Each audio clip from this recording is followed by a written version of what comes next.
Les Fiscales, l'émission qui fait le tour de l'actualité fiscale.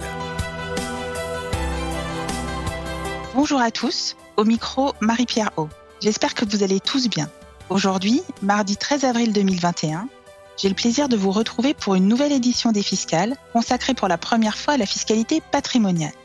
Les PME, les ETI familiales jouent un rôle essentiel dans notre économie et elles sont l'une des clés de son renforcement et du développement de l'emploi.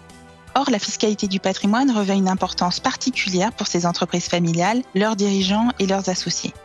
C'est pour cette raison que dorénavant, nous diffuserons régulièrement des chroniques fiscales sur cette nouvelle thématique. Ces chroniques seront tenues par Vincent Berger, vous le connaissez bien, associé KPMG Avocat, ici en sa qualité de responsable du département droit du patrimoine de KPMG Avocat, et Joël Tubiana, associé KPMG et responsable national gestion privée. Pour inaugurer cette nouvelle rubrique, nous avons choisi le pacte Dutreil-Transmission, un dispositif pourtant ancien, mais encore trop souvent méconnu.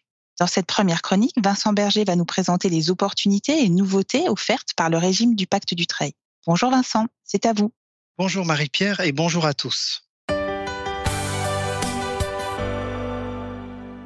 Mis en place en 2000 à l'initiative de Renaud Dutreil, alors secrétaire d'État au PME, le pacte Dutreil-Transmission avait pour objectif de trouver des successeurs aux 450 000 chefs d'entreprise qui allaient partir à la retraite dans les 10 ou 15 années suivantes. Près d'une entreprise sur 5 était alors confrontée à des problématiques de succession et pouvait être tentée, face au coût fiscal induit, de trouver un repreneur à l'étranger. L'instauration de ce régime partait donc d'un constat simple. Avec un taux marginal de 45%, les coûts fiscaux peuvent mettre en péril la survie d'une entreprise, ce qui empêche d'envisager sereinement sa transmission dans le cercle familial. Avec le pacte Dutreil, un abattement de 75% s'applique sur l'assiette imposable, c'est-à-dire sur la valeur des titres ou des parts de société évaluées au jour de la transmission. Après 20 années d'existence et de nombreuses modifications législatives, ce régime a-t-il tenu toutes ses promesses ? Nous dirons pour répondre à cette question que le sujet reste éminemment d'actualité. En effet, selon le dernier baromètre européen des entreprises familiales publié par KPMG et l'European Family Business, 45% des dirigeants français d'entreprises familiales restent préoccupés par le financement de leur succession et 50% des Français s'inquiètent du traitement fiscal de leur transmission. Enfin, 47% des dirigeants pensent qu'il sera difficile de motiver leurs successeurs. Et précisément, le pacte Dutreil peut répondre à toutes ces préoccupations. Il n'est pas seulement un dispositif fiscal. Il oblige aussi à réfléchir à la gouvernance de l'entreprise. C'est un projet familial. À ce titre, le pacte Dutreil permet d'associer générations actuelles et futures au développement de l'entreprise et de redonner du sens au projet, du souffle même, je dirais, via un engagement collectif de conservation. On peut également ajouter que ce pacte favorise la cohésion familiale avec, par exemple, une charte familiale. C'est souvent ce que nous préconisons lorsque notamment nous agissons en qualité de family officer ou en soutien des family office. Le pacte Dutreil est aussi le moment idéal pour fédérer la famille autour de projets associatifs ou philanthropiques. Pourtant, ce dispositif reste méconnu et son usage timide, même si ces réformes successives ont toujours eu pour ambition de le rendre plus attractif. On peut citer en dernier lieu la loi du 28 décembre 2018 qui l'a ouvert aux entreprises individuelles. Rentrons à présent un peu plus dans la technique de ce dispositif. Il convient tout d'abord de dire qu'un panel large d'entreprises sont éligibles. On pense aux sociétés opérationnelles ayant une activité industrielle, commerciale, artisanale, agricole ou encore libérale, ainsi qu'à certaines sociétés holding.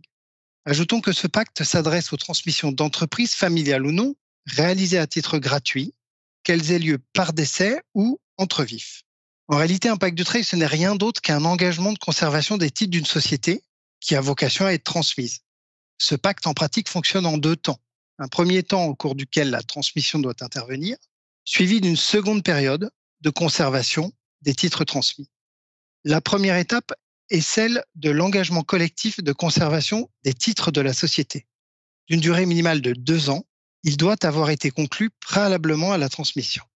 Depuis le 1er janvier 2019, cet engagement doit porter sur au moins 34% des droits de vote et 17% des droits financiers de la société.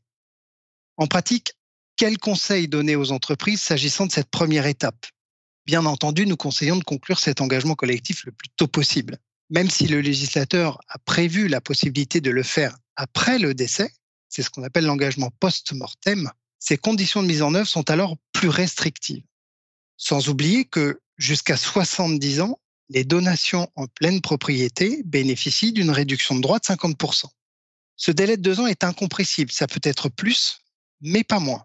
Et attention, le non-respect de ce délai de 2 ans entraîne la déchéance du contrat et donc du régime. Poursuivons avec la seconde étape, celle de l'engagement individuel. En quoi consiste-t-elle ?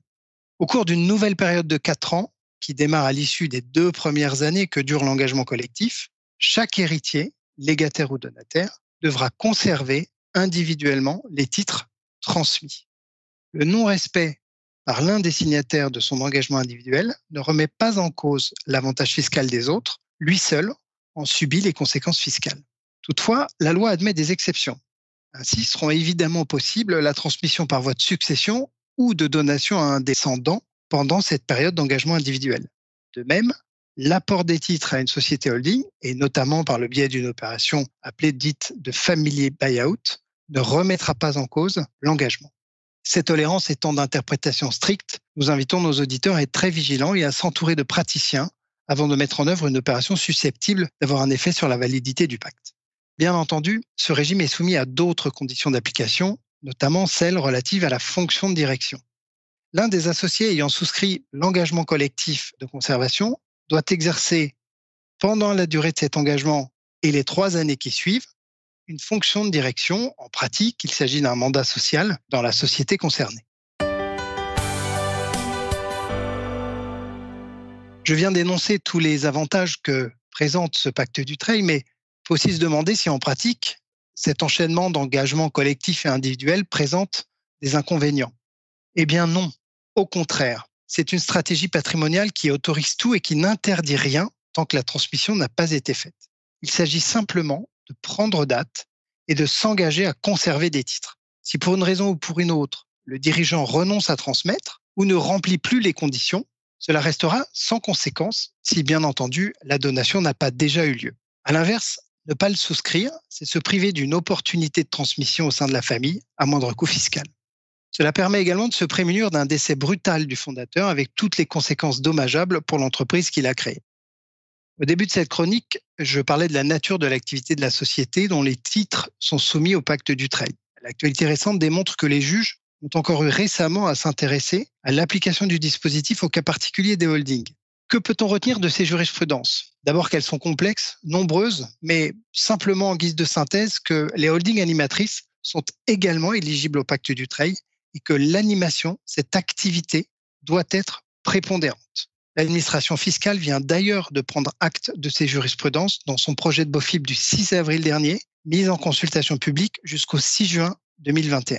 Pour conclure, le pacte Dutreil transmission permet premièrement de bénéficier d'un abattement d'assiette de 75%. Deuxièmement, il peut être couplé à une réduction de droits de 50% sur les donations consenties en pleine propriété. Et enfin, il est cumulable avec les autres abattements. On pense aux donations démembrées ou encore à l'abattement de 100 000 € par parent, par enfant, tous les 15 ans. Au-delà des conditions d'application et des obligations déclaratives, ce régime est donc un formidable outil pour fédérer les familles autour d'un projet commun et d'anticiper les transmissions familiales dans les meilleures conditions. Dernier argument pour vous convaincre de l'intérêt de ce dispositif, si ça n'était pas encore déjà fait, selon une étude récente, le taux de survie de l'entreprise dans le cas de transmission familiale s'est avéré toujours supérieur à celui des transmissions classiques, et ce pour tout type de société. De quoi faire vivre l'entreprise au-delà de la génération en place. Cette première chronique de fiscalité patrimoniale se termine. Pour aller plus loin, vous pouvez consulter nos publications que vous retrouverez à la page KPMG Avocat sur le site kpmg.fr ou dans l'application mobile Radio KPMG.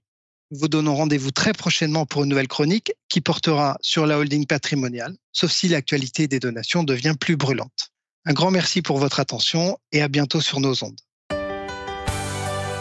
Les Fiscales, une émission de Radio KPMG.